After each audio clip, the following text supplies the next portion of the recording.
रायसेन जिले के सांची थाने में पदस्थ assistant sub inspector Raju Yadav की पुत्री दिव्या यादव ने यूपीएससी परीक्षा में 498 बी रैंक प्राप्त की है। दिव्या की सफलता पर पूरे रायसेन जिले में खुशी की लहर है। तो वहीं रायसेन कलेक्टर अरविंद दुबे और एसपी विकास कुमार शाहवाल ने दिव्या से मिलकर बधाई दी। रायसेन जिले के सांची थाने पदस्थ assistant sub inspector Raju Yadav की पुत्री दिव्या यादव ने यूपीएससी की परीक्षा में 498 रैंक हासिल करके आईपीएस या आईएएस बनने का सपना साकार किया है। दिव्या की सफलता पर पुलिस महकमे सहित पूरे रायसेन में खुशी की लहर है। तो वहीं रायसेन कलेक्टर अरविंद दुबे और एएसपी विकास कुमार शाहवाल ने दिया है दिव्या से मिलकर उसके उज्जवल भविष्य के लिए बधाई एवं शुभकामनाएं दी हैं। आपको बता दें कि assistant sub inspector Raju Yadav की पुत्री दिव्या यादव ने कठिन परिश्रम करके यह मुकाम हासिल किया है। इसके लिए दिव्या ने लगभग 10 घंटे रोज पढ़ाई की है। तो वहीं 4 अटेम्प्ट देने के बाद दिव्या नर्वस होने लगी थी। तब उसके माता पिता ने दिव्या को समझाया कि प्रयास करो बेटा, तो सफलता जरूर मिलती है। इसी बात को ध्यान में रखते हुए दिव्या ने रात दिन मेहनत की और आज उसे ये सफलता हासिल हुई है। दिव्या ने अपनी इस सफलता का श्रेय अपने गुरुजनों और अपने माता पिता तथा अपने भाई को दिया है। दिव्या का कहना है कि कई बार ऐसे मौके भी आए जब उसका मन विचलित हुआ।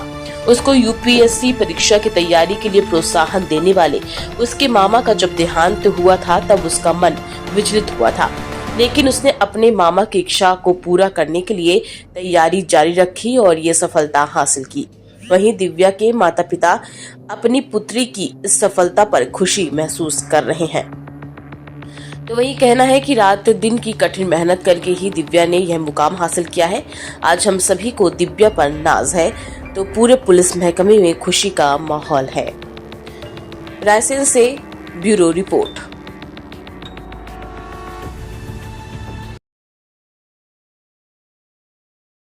है और किस तरीके से आपने पुलिस सेवा में रहते हुए इस चुनौती को किया और बेटी को साथ दिया? मुझे बहुत खुशी हो रही है और बहुत मतलब उसकी मैं इतनी खुशी हो रही है कि मैं बता नहीं सकता आपको।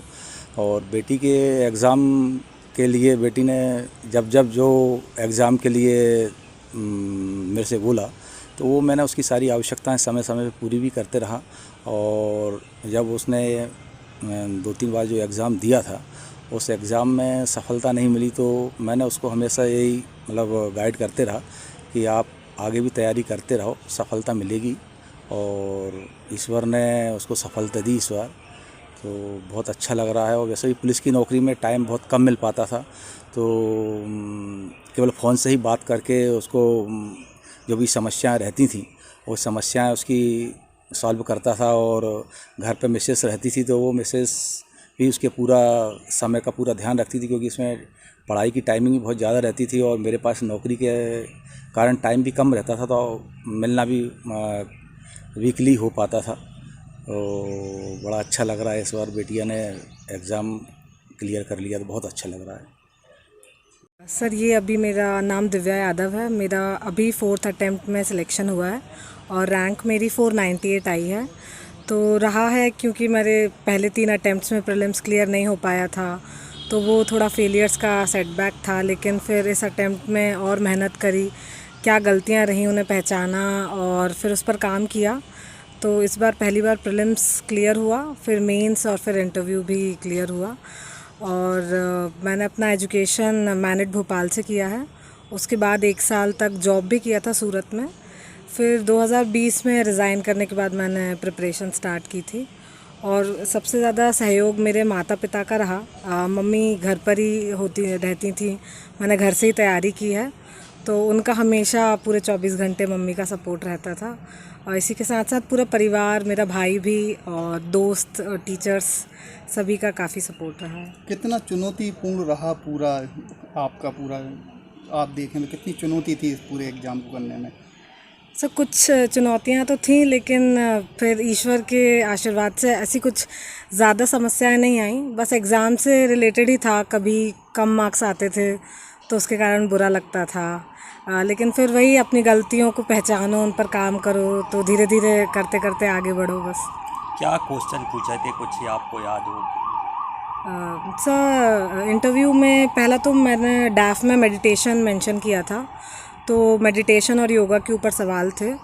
फिर पापा पुलिस में ही हैं तो पुलिस सेवा पर भी सवाल थे कि इसे और कैसे बेहतर किया जा सकता है और क्या रिफॉर्म्स लाए जा सकते हैं।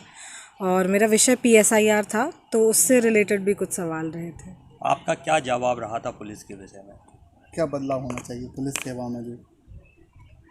सब अभी तो पुलिस सेवा को और थोड़ा मॉडर्नाइज़ किया जा सकता है और टेक्नोलॉजी का इस्तेमाल, और जो लोअर लेवल है वहाँ पर जो भी लोग कार्यरत हैं उनके लिए कि उनका जो टाइम है वो बैलेंस रहे।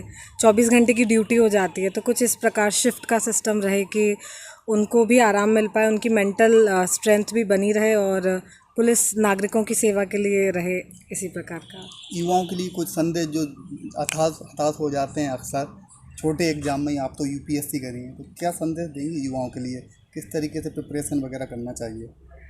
पहला तो ये कि कोई भी चीज़ छोटी बड़ी नहीं होती है, और यदि हमने कोई भी लक्ष्य बनाया है तो निरंतर प्रयास करने से वो ज़रूर हासिल होता है। लेकिन माता पिता के लिए एक है कि उन्हें हमेशा बच्चों का सपोर्ट करना चाहिए। यदि वो पढ़ना चाहते हैं, बेटियां हों बेटे हों, उन्हें उनका समर्थन करना चाहिए। 3 बार आपका सिलेक्शन भी नहीं हो पाया और आपने जॉब भी की थी, फिर मन में कैसे विचार आया कि एक बार और इसको फाइट करना चाहिए? सर यही पेरेंट्स दोस्तों का उन्हीं का था कि तुम कर सकती हो तो एक और बार करो, बस यही था। हार मत मानो। हाँ यस सर, हार मत मानो।